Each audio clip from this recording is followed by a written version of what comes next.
রাজনৈতিক দলগুলির কাছে বিএলএ বা বুথ স্তরে এজেন্টদের তালিকা চেয়েছে নির্বাচন কমিশন। কমিশনের এই নির্দেশকে চ্যালেঞ্জ করে কলকাতা হাইকোর্টের তৃণমূল। তাদের প্রশ্ন, ভোটের 1 বছর আগে বিএলএদের তালিকা কেন চাইছে কমিশন? এই নিয়ে গরম রাজনীতি।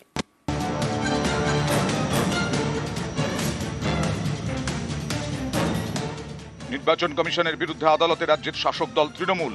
সংঘাতের কেন্দ্রে বিএলএ, বুথ লেভেল এজেন্ট।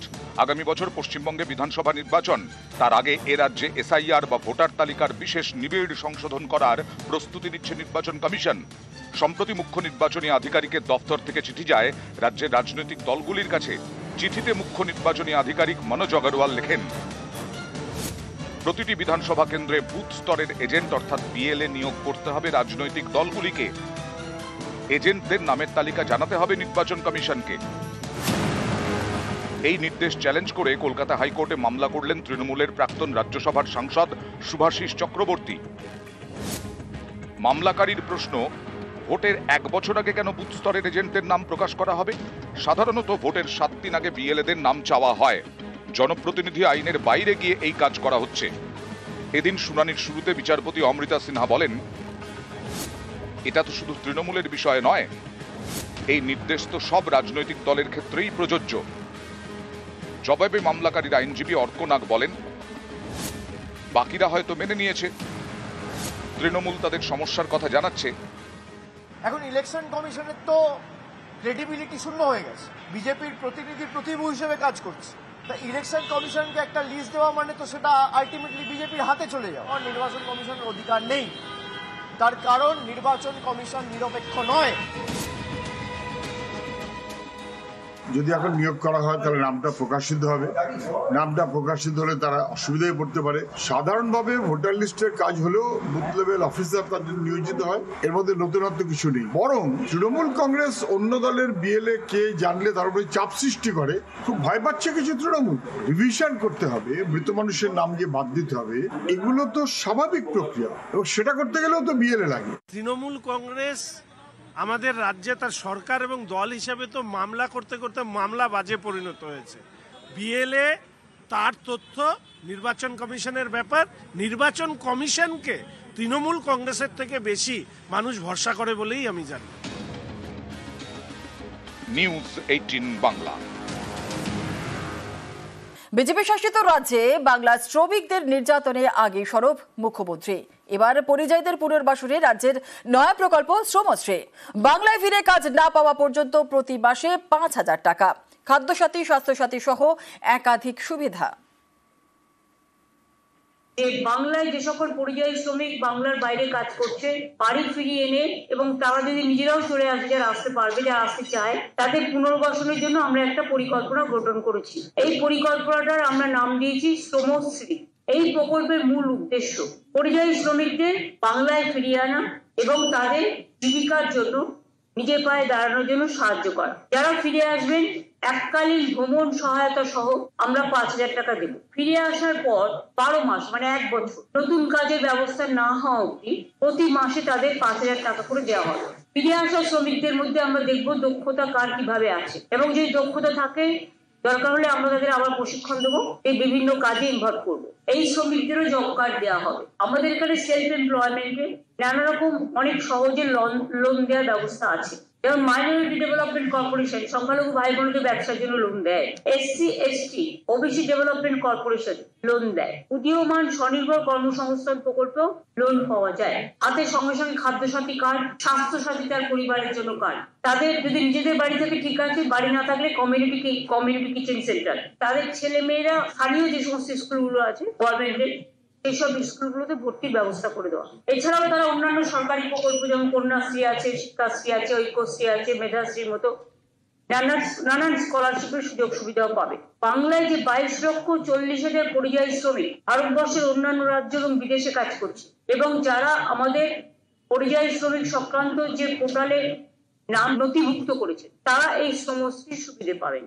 বাঙালি আবেগ, বাঙালি জাত্যাভিমান, এই নিয়ে গরম রাজ্য রাজনীতি। আর এমনই সময় বাংলায় আসছেন প্রধানমন্ত্রী। শুক্রবার একাধিক মেট্রো প্রকল্পের উদ্বোধন করবেন। তৃণমূলের বক্তব্য, বাংলার বাইরে বাঙালির ওপর চলা অত্যাচারের প্রতিবাদ জানাতে প্রধানমন্ত্রীর অনুষ্ঠানে থাকবেন না মুখ্যমন্ত্রী।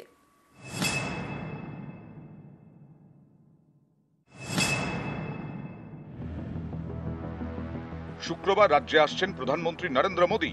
একাধিক মেট্রো প্রকল্পের উদ্বোধন করবেন। প্রধানমন্ত্রীর এই অনুষ্ঠানে আমন্ত্রণ জানানো হয়েছে মুখ্যমন্ত্রীকে। তবে এই অনুষ্ঠানে উপস্থিত থাকবেন না মুখ্যমন্ত্রী মমতা বন্দ্যোপাধ্যায়। তৃণমূলের বক্তব্য, বিজেপি শাসিত রাজ্যগুলিতে বাংলার পরিযায়ী শ্রমিকরা আক্রান্ত হচ্ছেন। বাংলার বাইরে আক্রান্ত বাংলা ভাষা। দীর্ঘদিন ধরে বিভিন্ন প্রকল্পে বাংলার বকেয়া টাকা আটকে রেখেছে কেন্দ্রীয় সরকার। রেলমন্ত্রী থাকাকালীন মমতা বন্দ্যোপাধ্যায় যেসব প্রকল্পের ঘোষণা করেন সেগুলি এখন উদ্বোধন করছেন নরেন্দ্র মোদী, যাতে ভোটের সময় রাজনৈতিক সুবিধে পাওয়া যায়। রাজ্যের শাসক দলের বক্তব্য, বাংলার প্রতি বঞ্চনার প্রতিবাদ জানাতেই প্রধানমন্ত্রীর অনুষ্ঠানে না যাওয়ার সিদ্ধান্ত নিয়েছেন মুখ্যমন্ত্রী। যেভাবে অনুষ্ঠানের আমন্ত্রণপত্রে রাজ্যের জন্য রেলের বরাদ্দের খতিয়ান তুলে ধরা হয়েছে তা নিয়েও প্রশ্ন তুলেছে তৃণমূল।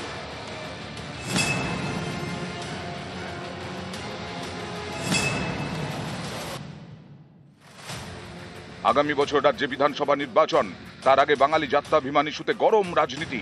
তৃণমূলের অভিযোগ, বাংলার বাইরে বাংলা বললেই বাংলাদেশি বলে দাগিয়ে দেওয়া হচ্ছে। হেনস্থার শিকার হচ্ছেন রাজ্যের পরিযায়ী শ্রমিকরা। বাঙালি যাত্রাভিমানের শান দিয়ে পথে নেমেছেন মমতা বন্দ্যোপাধ্যায়। কলকাতা থেকে দিল্লি, বিজেপির বিরুদ্ধে সুর চড়াচ্ছে তৃণমূল। ভিন্ন রাজ্যে যেখানে ডাবল ইঞ্জিন সরকার আছে, সেখানে বাংলা ভাষা ও বাঙালি পরিচয়ের উপরে পরিকল্পিতভাবে আক্রমণ চালানো হচ্ছে। কেউ বাংলায় কথা বললে তাকে অপরাধী হিসেবে চিহ্নিত করা হচ্ছে, তাকে কোথাও বাংলাদেশে পুশ করে দেওয়া হচ্ছে, কোথাও জেলে ঢুকিয়ে দেওয়া হচ্ছে, কোথাও থানায় নিয়ে গিয়ে হ্যারাস করা হচ্ছে। এখনো পর্যন্ত হেনস্থার শিকার হয়েছে প্রায় 22 লক্ষ পরিযায়ী শ্রমিক ও তাদের পরিবার। এদের মধ্যে ম্যাক্সিমাম বাংলা ভাষায় কথা বলা যেন অপরাধ। এই আবহে রাজ্যে আসছেন প্রধানমন্ত্রী, সেই অনুষ্ঠানে থাকছেন না মুখ্যমন্ত্রী। নিউজ 18 বাংলা। এবার কি থামবে রাশিয়া ইউক্রেন যুদ্ধ? ত্রিপাক্ষিক বৈঠকে যুদ্ধ শেষের তোড়জোড়। যুদ্ধ নিয়ে ট্রাম্প জেলেনস্কি বৈঠক। বৈঠকের পরই পুতিনকে ফোন ট্রাম্পের। জেলেনস্কি পুতিন বৈঠকের প্রস্তাব ট্রাম্পের। আর বৈঠকের জায়গা এখনো ঠিক হয়নি। এই বৈঠকের পর হবে ত্রিপাক্ষিক বৈঠক। বৈঠক হবে Trump, Putin, Zelensky. The war is going to end. When it ends, I can't tell you, but the war is going to end, and this gentleman wants it to end, and Vladimir Putin wants it to end. I think the whole world is tired of it, and we're going to get it ended. It was, I've done 6 wars. I've ended 6 wars, and I thought this maybe would be the easiest one, and it's not the easiest one. It's a tough one. A lot of reasons for it. And they'll be talking about it for a long time, but they'll be talking about the others. Look, India, Pakistan, we're talking about the big places. আর এদিকে ত্রিপাক্ষিক বৈঠকে সায় ইউক্রেনের, আলোচনায় প্রস্তুত মন্তব্য জেলেনস্কির।